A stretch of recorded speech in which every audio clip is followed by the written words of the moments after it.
and you're watching MLK Squared Sports. Yo, what's going on, everybody? We are MLK Squared. Welcome to our first ever episode. I'm MLK Jr. with your partner in crime. And I am the old man. I'm MLK Senior. Yes, sir. And we are going to be talking sports coming off the heels of the NBA Finals. This will be our first podcast. And then all year we're going to be talking about football, basketball, baseball. We'll hit everything all year long. And we'll do live watch parties. Yes. Instant reactions. We like those, right? We'll do love live reactions. those. Yeah, live reactions. Immediately after. Yeah. Anything and everything. Well, we're going to try to steer away from the what did you say? The usual stuff you see. The usual stuff you see, the Stephen A. Smiths, the Skip Baylesses, Yeah. Max Kellermans of the world. That just ain't fun to watch anymore. Here you get live reactions, true feelings, not scripted, Right. all off the dome in Yeah. real sports talk from your two favorite fellas. Yes, we're Yeah. not going to disagree just to be disagreeing No. and fight just to be fighting. If we do disagree, show. it'll be for a reason. Yeah, we're not going to do it for show. No. So that's good. Coming off the heels of the finals, what was your first reaction to the finals game last night? Watching it live, just some awful coaching at the end specifically. My main issue was not fouling Mitchell Robinson. Right. The worst Okay. free throw playoff shooter of all time. That was terrible. And Castle shooting 1 for 10 were my two instant reactions to them just playing awful in the fourth quarter. Yeah, you said that a lot during the game, and I was like, well, maybe they can't get to him. And then it was like in the last 2 to 3 minutes, they had ample opportunities to foul him, put him at the free throw line. And with who was it? With not Cat Williams, with Carl Anthony Towns.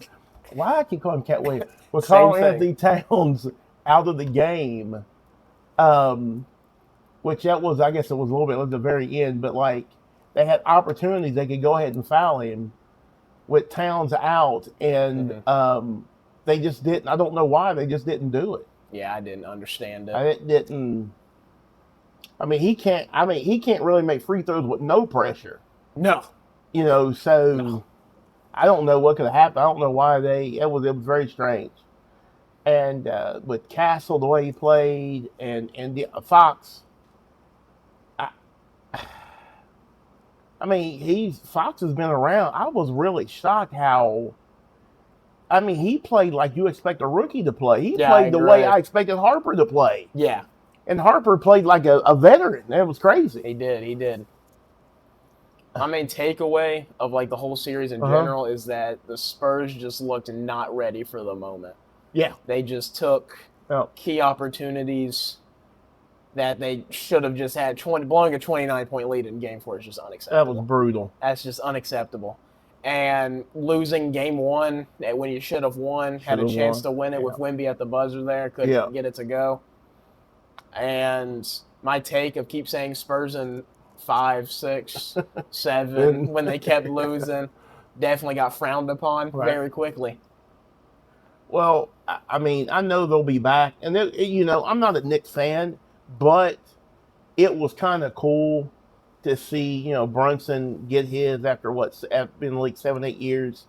Somebody different winning again. That's with 8 consecutive years, a different team. And nobody back to back. And so I think it was good for the league. It was a really good series that only went in 5 games. Like that, that was crazy. That was one of the best series in the playoffs. And it only went 5. Yeah, it only went 5, but it was a good series. It was good. It was entertaining. You had great moments, comebacks and stuff. So I'll have no major complaints, I guess, about it. But I guess my main takeaway, Wemby was young. They had young players, young people. Yes. But they also have a young coach that he couldn't pull them together to do what you need to do. They lost all 4 losses. They lost them in the fourth quarter. Yes. They did. Like every one of them. I mean, it was right there for them, and they lost in the fourth quarter. I believe I saw a stat where it said they were in the lead like 60 or 70% of the finals. Yeah. Wow. And they just couldn't get it done when it mattered. Applaud the Knicks. I didn't have them winning it. No one did. No, I'm not sure they did. Yeah, but no one expected them. They had one of the greatest shooting runs. It was unbelievable. I didn't think they could keep it up. Me either. I didn't think, no way. At all. And they did. OB. OG Anunoby, he shot like 60-some% for the series. Yeah. Wow. It was unbelievable. That was unbelievable. Truly unbelievable. And I just didn't see that coming. Didn't see them being able to step with that. I mean, I don't know that the Knicks will be back. I mean, I don't see them in the finals again next year. But, I mean, I don't know. I didn't see them in the finals this year, so who knows? I absolutely do not see the Knicks in the finals next year. I don't think they will get out the second round next year. So what do? Okay, coming off a victory, you win a championship. Will the Knicks be able to look at their team and go, hey, are they going to look at their team and go, let's run it back? Or will they try to improve their team? I think every season you always got to try to improve your team because you got the Spurs of the world who are just going to get better. You got the Thunder of the world who are just going to get better, unfortunately, as we all hate that. You got teams, Boston's only going to get better, depending what they got some big moves they got to make, see what they're going to do in this offseason, which we will also talk about all offseason long. Where's Giannis going to go? Where's Giannis going to go? How's that team going to be better? There's too much things that can happen that you just can't run it back. Right. So, even and I hope they don't. I mean, the league, like I said, even though I'm not a Knicks fan, I would definitely have to think. I think the league is better for this happening. The league as a whole, it made it better. And New York's going crazy still, probably right now as we're speaking. Yeah, to you. I told you it would burn. It literally burned. It was burning. Buses were burning. 64 people got arrested in one night. That's crazy. That's wild, but that's New York style. I mean, they shocked there wasn't more. When they celebrate, they celebrate. Wow. So kudos. I mean, mad kudos to them. But Wemby, I feel like Wemby and them will be back. It was a learning. I mean, I would say the Spurs even get to the finals. This, honestly, for NBA, Lord, they were ahead of the curve. Yeah. For Wemby getting there this soon, I mean, it kind of put them ahead 23? of it. Yeah. And very impressive. So, impressive, putting his team on his back and getting them there. It was good. So they'll be back. So we'll see who can make some moves. I don't know what my Lakers are going to do. I don't even think they know what they're going to do. I have no idea. My Sixers can't do anything either. So they got some decisions to make. They're kind of in a situation where they might have to run it back, right? The Sixers? Yeah. Yeah, we most likely do have to run it back. Joel Embiid's on an insane contract. Paul George is still on his insane contract. Yeah.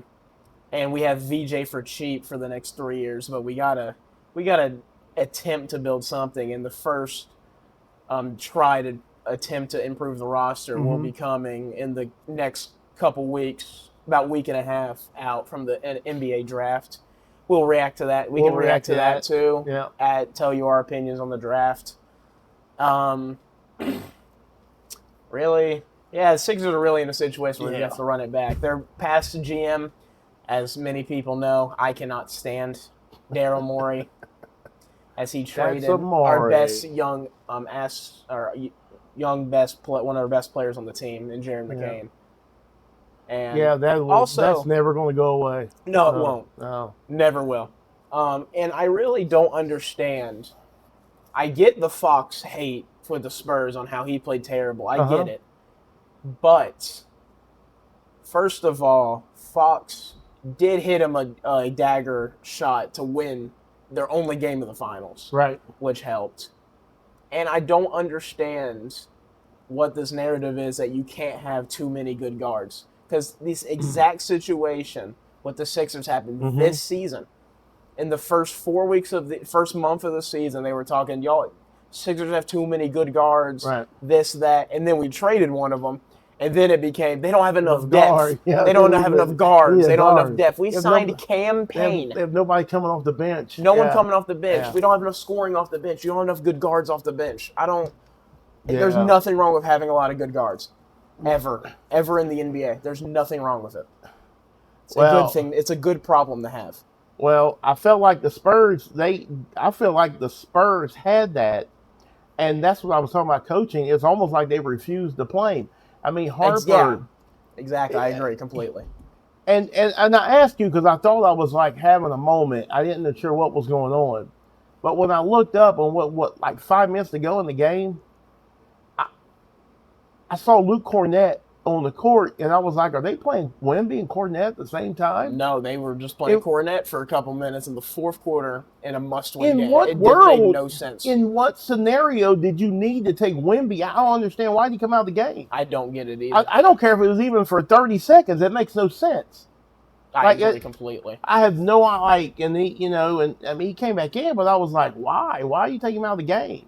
Like, he only played, let me see here, Wemby only played like 34, 32 minutes. He played 38 minutes. It was a 48-minute game. I mean, in games like this, knowing you have to win it, that's like a 45-minute game. But at that crucial time in the game, is just he just has to be in there. I don't know. I couldn't understand. I didn't understand it. I agree completely. And another huge problem I had with Wemby himself this game, not even the minutes, is that he was extremely gun shy to shoot the ball when his team needed him the most. And the shots that they should have made just didn't fall for him. Dylan Harper on that steal transition to a layup, and he just smoked the layup. Yeah. And Wemby, if I'm not mistaken, I swear he only took one shot or two at the most in the last 8 minutes of that game. Yeah. Which is just not a recipe for what you need from your alien that you have. Yeah. And I think the two shots only came probably inside the last 5 minutes. Yeah, I don't think he took any shots in the last 3 minutes. Yeah, which is when you need your guy. And De'Aaron Fox was taking all the shots. And I believe he made like 3 total shots on the game. Yeah. 3 total field goals. Maybe. Yep. He was 3 for 15. Yeah. 1 for 8 from 3. And Castle was 1 for 10. And they just kept shooting. Other than Harper you had Harper and then Wemby, and then Fox and Castle were the 3 and 4 guys in most shots taken. And you just got to let somebody else. Yeah, you got to let someone else just let that ball up there, man. Harper played 31 minutes. I don't think he played enough. I agree. There was times in the game where they didn't have Fox, Wemby, or Harper in the game. It made no sense to me. Yeah, it made no sense. I'm a true believer, mainly, and a lot of people hear me say this. You always got to have one of your 2-3 best players in the game at all times. Yeah. Whether, like with my Sixers, I think Embiid, when he's healthy. When he's healthy. Maxey or VJ or Paul George have to be in the game throughout the whole entire game. At least one of them have to be in the entire game on different spurts. As we're talking about it, I think about it, I kind of thought this last night when we were watching it. I didn't verbalize it, but I literally felt like, because they jumped out to a lead, and they were doing really good, and but they after they had gotten the lead and they took Wemby out of the game, I felt like they were resting guys and letting the lead go so they could have them all play through the whole fourth quarter. I thought they were resting guys to have that push in the fourth quarter, and they rest them, and they still didn't have the push in the fourth quarter. Like it still didn't do anything.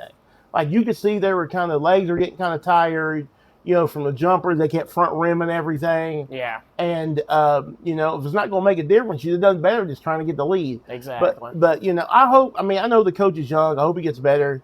But I just feel like it's you're weighing things, and you're like, okay, this coach has got to grow. Okay, do you suffer letting him grow, and you're taking away from like a potential like a Wembanyama at his peak and what you could do? Yep. Do you sacrifice that because we want the coach to grow, or do you get somebody that can get the job done? Coaching. I mean, so I don't know that you and you don't really know who's really out there for something like that. You kind of want to experience coach, right? And there's not really one out there that can do that. Man, I feel like having Victor Wembanyama on your team. How many coaches out there? I don't care who they coach for. That you couldn't go out and get. I don't care who they're coaching. True, that's fair.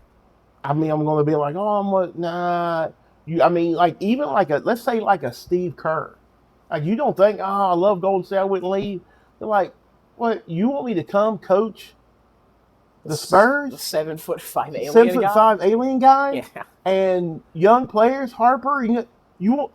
Sure, I'll come. I mean, I don't know. I would make the call if you want to win now, and you need all the pieces to win the thing. So I don't know. It's just an idea. Just an idea. So I don't know. What else you got?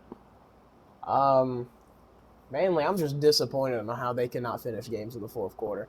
Yeah, really, it was brutal. Really reminded me those minutes.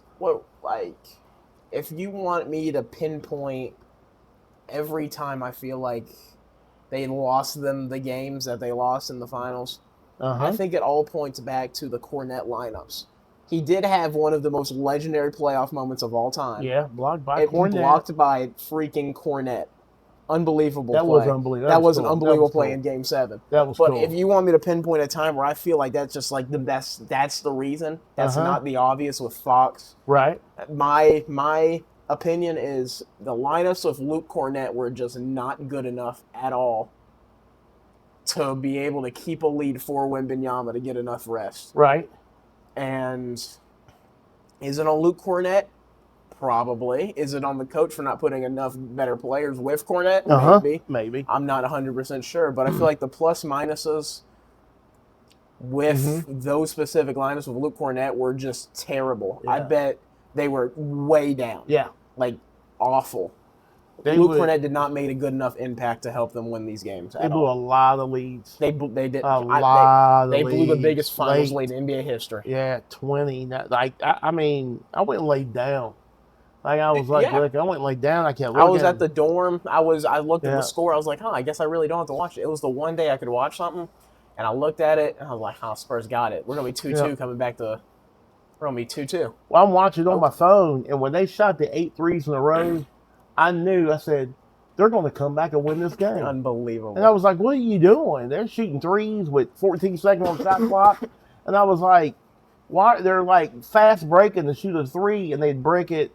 And then I have no, but those are the moments like I was talking about that. How does the coach not call timeout and have a little prayer meeting and go, guys, look, the next person to shoot a three, I'm going to beat you. I mean, you got to do something. I mean, you're just jacking up three after three after three, and he's just standing there watching it. They would let everything happen to them, and they would come out of a timeout, and you're thinking, okay, they got the timeout, they're going to make it right, and they come out and they go right back because it was like it made no sense. So that's why I question a lot of the coaching and what's going on. Specifically in Game 4 on the comeback that everyone's been talking about in the series, of course. Probably the most memorable game of the series, obviously. The main thing I will always come back to is the final about 4 minutes coaching of that game specifically, and specifically the final 30 seconds of that 4 minutes. I do not understand, for the life of me, why Coach Johnson does not, first of all, I don't know who told De'Aaron Fox to go double Brunson when a 7'5" alien's guarding him. Because he needs help. He needs help guarding somebody like it. Yeah. I don't know why De'Aaron Fox went to go help Wembanyama. Yeah. I don't understand And the reason OG Anunoby gets that rebound is because Fox is doubling. Yep. And why Wemby, in the biggest game of your career, why you're not going to crash the glass with 2 seconds left? That's 101 coaching, or that's just 101 thinking of basketball. Final 3 seconds, you go in. As soon as that ball's up, you go and run at the rim and try to go get the rebound. I watched that play a few times, and they were just it was like they were frozen. They were just watching it. And he was the only one running. It went up and tipped it in, and they were just like... Yeah, and then they look at the clock, they're like... Oh, yeah, we forgot about him. Yeah, like, what are we doing? Yeah. It didn't make a lot of sense. They made just, it was a lot of little things wrong. A lot of little things, and they were just bad. But congratulations to the Knicks. Brunson with a crazy game to close out.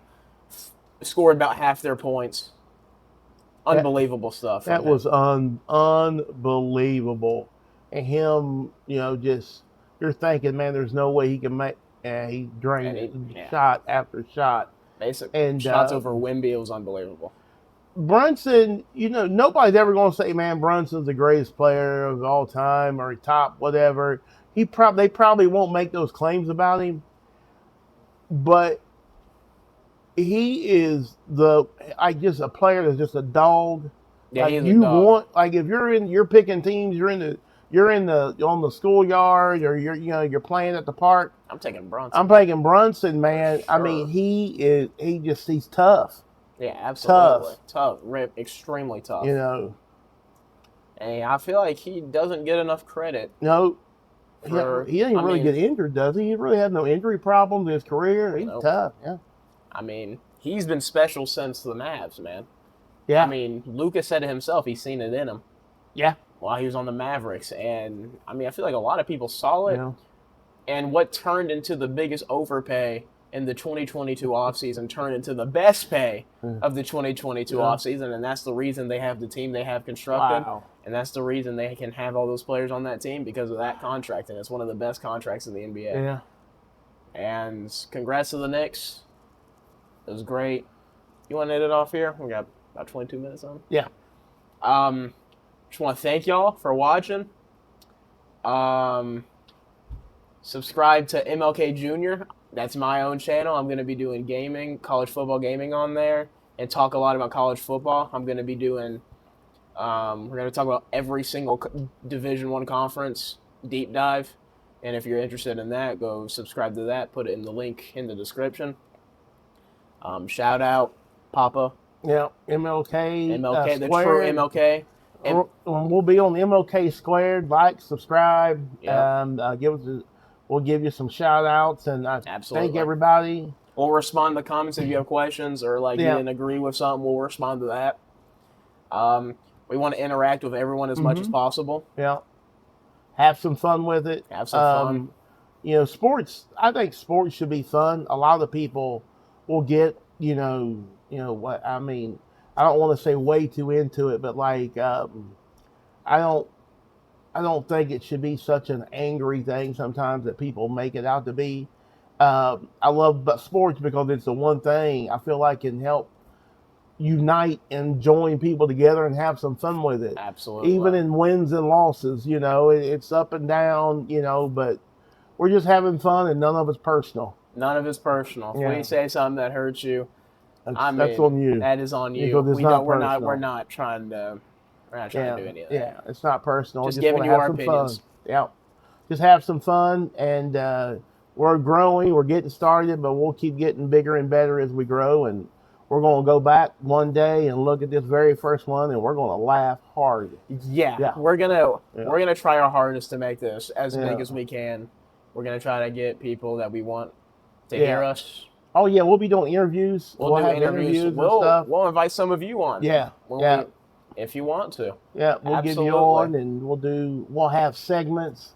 Yep. Editing's only gonna get better. Yep. Publishing the videos on time is gonna get even better. The studio will get better. Yeah, so this is just a jumping off point, and then we're just gonna go from there, right? Yep. Just wanted to show you what we're all about to start with, and we're gonna grow from here every single video.